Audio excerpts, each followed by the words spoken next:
One of the other new features in Illustrator 2026 and beyond is a new Smart Guide feature. So I'm going to go to File and New, Print, Letter, set my measurements to inches, and I'll click Create.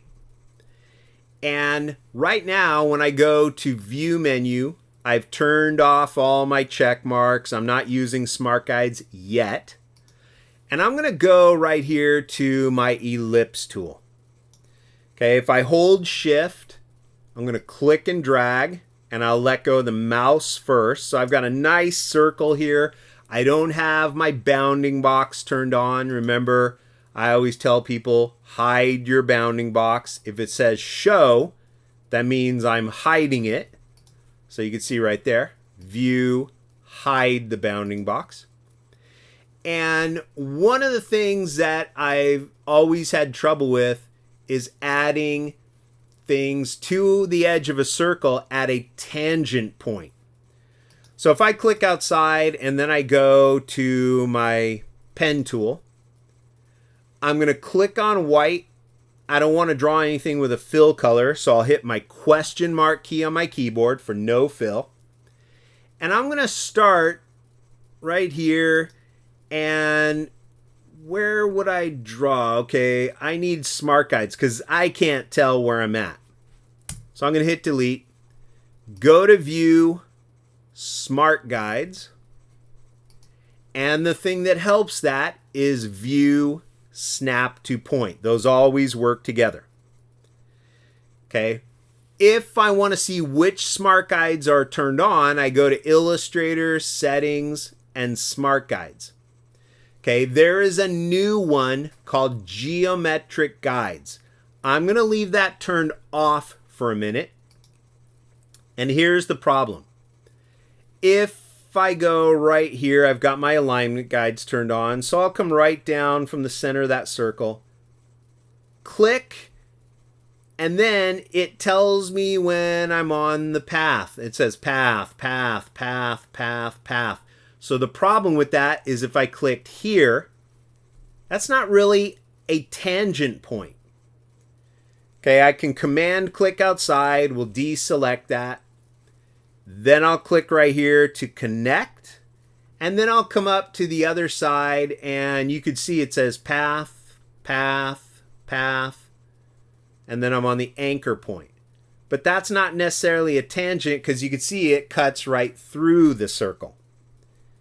Okay, and this would be bad, but we'll try it.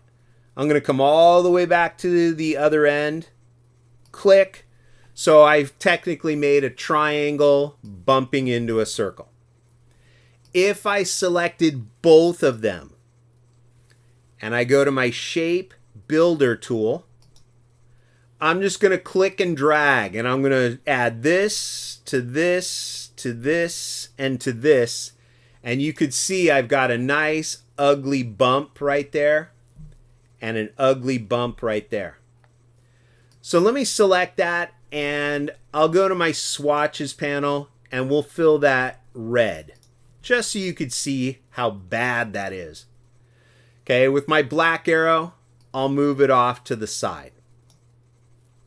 Now what I'm going to do is click on the red, hit my question mark key because the new thing I want to draw has no color in it. And I'll try this again. I'm going to hold Shift. I'll draw a circle. Then I'll go to my black arrow. We'll click outside. And now what I want to do is add this little triangle at a tangent point. Okay, that's where you go to Illustrator, Settings, Smart Guides, and you turn on Geometric Guides. If you hover over that, your tooltip will tell you it displays guides to align objects tangentially, perpendicularly, or parallel. Even more precision drawing. So I'll click OK. I'll come back to my pen tool. And now when I start with my alignment guide, down from the center of the circle, I click. And now when I hover over this, it says path, path, path, tangent. I know this point is lining up perfectly with that point. So I'm going to go slowly right there, tangent. Click. I'm going to command click outside to deselect. Let go of the command key or control key on a PC. And now I'm going to click here where I started to continue this line. From here, click. I'll come up, hover over the edge, and right there it says intersect. That's intersecting directly across from that point. You can also see there's a little line that is extending from that smart guide. Click. See, when I hover over that, that was a tangent. And now I'll come back to the start and we'll add right there. Now I take my black arrow, select, go to my shape builder, click and drag. And now you can see how beautiful those edges are, nice and seamless. Not these ugly bumps that I get here and here. That has a much smoother look. This would be a beautiful logo. This would be a logo that says start over again or you're fired. Okay? We don't want that. We want precision for our logos. So that's a nice little tangent point. Okay, I'm going to take my black arrow, select and delete. And I want to show you how it also does perpendicular lines. Okay, so what I'm going to do is hit D for default colors. I'll go to my white fill and click and hit the question mark key. And then I'm going to take my line segment tool. I'm just going to click and drag a random angle. And just so I can see things, I'll set the stroke weight up to 5.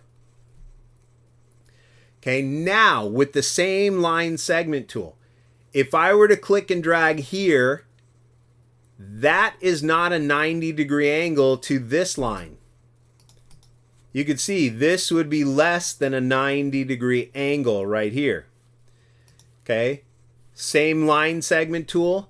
This is not a 90-degree angle to the first line that I drew.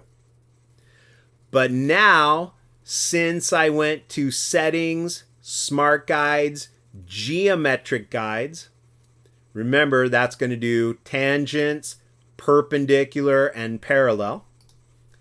Now when I click and drag, and I go right there, it says path and perpendicular.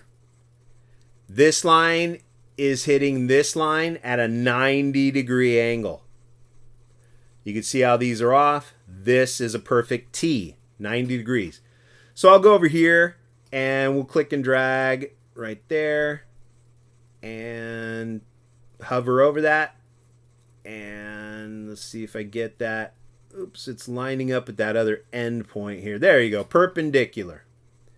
So that's a problem with smart guides. They tend to start lining up to other things on the page. But that is what the perpendicular lines will do. So I can delete these two. And I know if I selected this and rotated it to make that a little more of a vertical line right there, for the most part, these would come in at a 90-degree angle. Okay, cool. I haven't tried the parallel feature, so let's try that. I'm going to click and drag right here. And let's see, now when I click and drag again, see if I'm getting a smart guide right here. I don't really get a parallel indicator. I'll have to mess around with that. I don't really see where parallel is indicated. But you go to Settings and Smart Guides, and under Geometric Guides, it says, or parallel to paths while drawing. I don't know.